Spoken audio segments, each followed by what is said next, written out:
Assalamualaikum warahmatullahi wabarakatuh. Saya Aufatus Syakira Madatila sebagai moderator dari kelompok 3. Baiklah, terlebih dahulu saya akan memperkenalkan anggota dari kelompok 3. Yang pertama yaitu saya sendiri sebagai moderator dan pembaca materi. Yang kedua yaitu Feby Afifah Cahyani sebagai pembaca materi. Yaitu Elisa Ananda Putri sebagai pembaca materi. Keempat yaitu Vira Anggraini sebagai pembaca materi. Judul besar dari pertemuan kali ini yaitu interpretasi tabel simplex. Jadi dari kelompok 3 akan membahas materi tentang perubahan maksimum dalam ketersediaan sumber daya.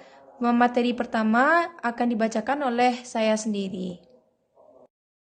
Dalam bagian ini, kita berusaha menentukan kisaran dalam ketersediaan sumber daya di mana harga dual itu tetap konstan. Caranya yaitu kita perlu melakukan perhitungan tambahan dengan pertama-tama kita memperlihatkan bagaimana prosedur itu bekerja dan bagaimana informasi yang sama itu dapat diperoleh dari tabel optimum. Contohnya yaitu maksimumkan Z sama dengan 3x1 ditambah 2x1 dengan batasan XE ditambah 2x1 ditambah S1 sama dengan 6 sebagai bahan mentah A, 2xe tambah x1 tambah S2 sama dengan 8 sebagai bahan mentah B, min xe tambah x1 tambah x3 sama dengan 1 sebagai permintaan, xe ditambah S4 sama dengan 2 sebagai permintaan, lalu XE, X1, S1, S2, S3, S4 besar sama 0. Inilah tabel optimalnya, ada variabel dasar seperti Z, X1, XE, S3, S4, lalu ada pemecahannya juga. Jadi dapat dilihat dari tabel yang telah diberikan ini. Lalu kita coba misalkan, kita mempertimbangkan perubahan sumber daya pertama dalam model ready mix dengan jumlah D1, yang berarti bahwa bahan mentah A yang tersedia adalah 6 ditambah D1 ton. Jika D1 itu positif, maka sumber dayanya meningkat. Jika D1 itu negatif, maka sumber dayanya menurun. Bagaimana tabel simplex berubah ketika perubahan D1 dilakukan? Caranya dengan menambahkan D1 ke sisi kanan dari batasan pertama dalam tabel awal dan melakukan operasi aritmatika yang sama seperti yang dipergunakan untuk mengembangkan iterasi yang berturut-turut tersebut.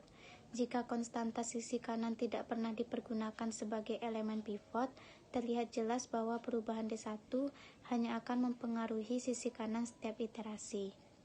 Sebaiknya kita memeriksa bahwa iterasi yang berurutan dari model ini berubah seperti yang diperlihatkan dalam tabel berikut ini.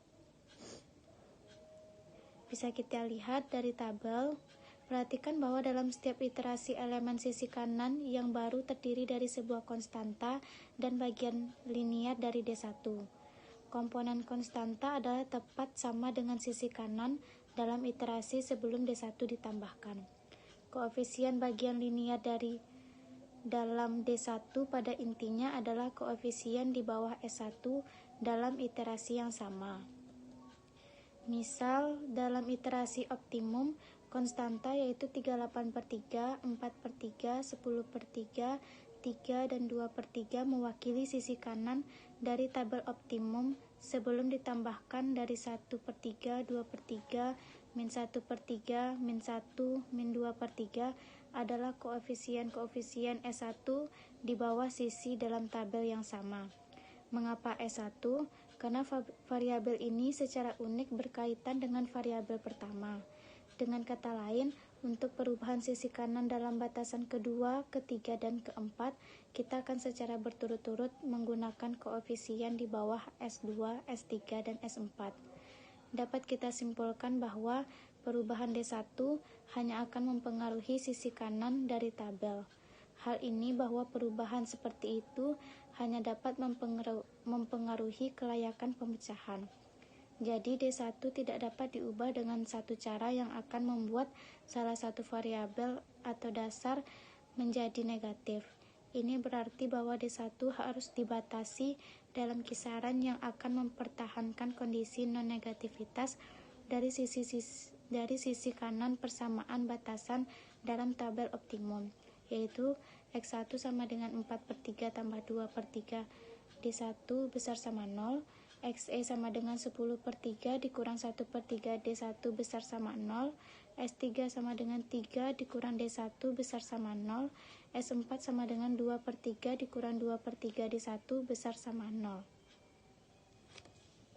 Menentukan kisaran D1 yang dapat diterima, kita mempertimbangkan dua kasus. Kasus pertama yaitu D1 besar dari 0. Hubungan 1 selalu dipenuhi untuk D1 besar dari 0. Hubungan 2, 3, dan 4 sebaliknya, masing-masing menghasilkan batasan berikut ini. 4/3 tambah 2/3 D1 besar sama dengan 0. D1 besar sama dengan min 2. 10/3 kurang 1/3 D1 besar sama dengan 0. D1 kecil sama dengan 10. 3 kurang D1 besar sama dengan 0. D1 kecil sama dengan 3. 2/3 kurang 2/3 D1 besar sama dengan 0. D1 kecil sama dengan 1. Jadi keempat hubungan ini dipenuhi untuk D1 kecil sama dengan 1. Kasus 2.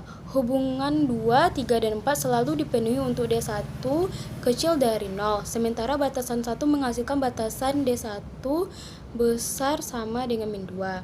Dengan menggabungkan kasus 1 dan 2, kita melihat bahwa D1 besar sama dengan min 2, kecil sama dengan 1, akan selalu menghasilkan pemecahan yang layak. Setiap perubahan di luar kisaran ini, yaitu pengurangan bahan mentah A lebih dari 2 ton atau peningkatan lebih dari 1 ton, akan mengarah pada ketidaklayakan dari sekelompok variabel dasar baru.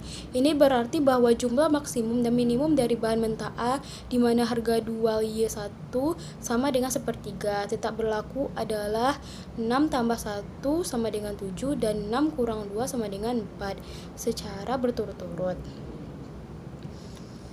Contoh, pertimbangkan model ready mix. Dengan diketahui D1 sama dengan setengah ton, temukan pemecahan optimum yang baru. Jawabannya, Z sama dengan 12 2/3 tambah 1/3 dikali 1/2 sama dengan 12 5/6. XE sama dengan 10/3 kurang 1/3 kali 1/2 sama dengan 3 1/6. X1 sama dengan 4/3 tambah 2/3 kali 1/2 sama dengan 1 2/3. S1 sama dengan S2 sama dengan 0. S3 sama dengan 3 kurang 1 kali 1/2 sama dengan 2 1/2. S4 sama dengan 2/3 kurang 2/3 kali 1/2 sama dengan akar 3. Begitu juga dengan bahan mentah B. Misal dalam iterasi optimum konstanta 38/3, 4/3, 10/3, 3, 2/3 mewakili sisi kanan dari tabel optimum sebelum ditambahkan dari 4/3 min negatif 1/3, 2/3, 1/3 adalah koefisien S2 di bawah sisi dalam tabel yang sama. Elemen sisi kanan dalam iterasi. Jika persamaan Z, maka nilai 0 awal sama dengan 0, nilai 1-nya 12, dan nilai optimum 2-nya 12, 2/3 tambah 4/3 D2. Jika persamaan 1, maka nilai 0-nya awal yaitu 6, 1-nya 2, dan nilai optimum 2-nya 4/3 kurang 1/3 D2. Jika persamaan 2, maka nilai 0 awalnya S8 tambah D2, jika nilai 1-nya 4 tambah D2, dan nilai optimum 2-nya 10/3 tambah 2/3 D2. Jika persamaan 3-nya, nilai 0 awalnya 1, nilai 1-nya 5, nilai optimum 2-nya 3 tambah 1 D2. Jika persamaan 4, maka nilai 0 atau awalnya 2, nilai 1-nya 2, dan nilai optimum 2-nya 2/3 tambah 1/3 D2. Jadi, D2 tidak dapat diubah dengan satu cara yang akan membuat salah satu variabel dasar menjadi negatif. Ini berarti bahwa D2 harus dibatasi dalam kisaran yang akan mempertahankan kondisi non-negativitas dari sisi kanan persamaan batasan dalam tabel optimum, yaitu X1 sama dengan 4/3 kurang 1/3 D2 besar sama 0.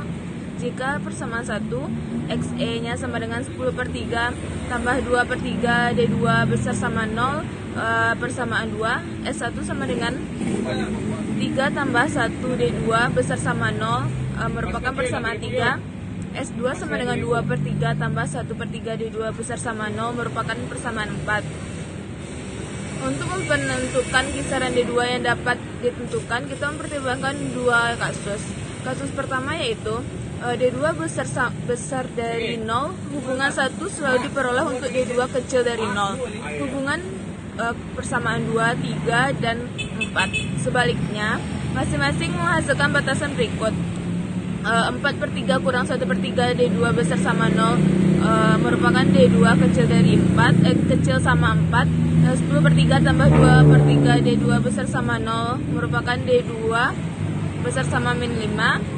3 tambah 1 D2 besar sama 0, D2 besar sama min 3.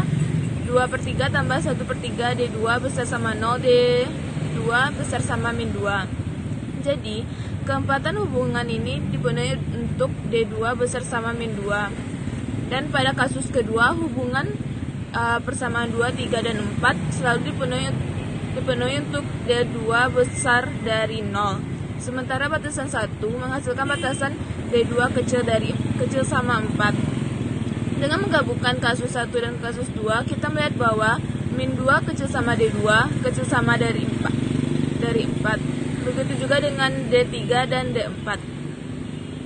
Kemudian hasil diskusi dari kelompok 4, dan maaf di awal tadi salah menyebutkan kelompok berapanya tersebut kelompok 3, aturannya itu kelompok 4. Jika ada kata yang salah mohon dimaafkan. Assalamualaikum warahmatullahi wabarakatuh.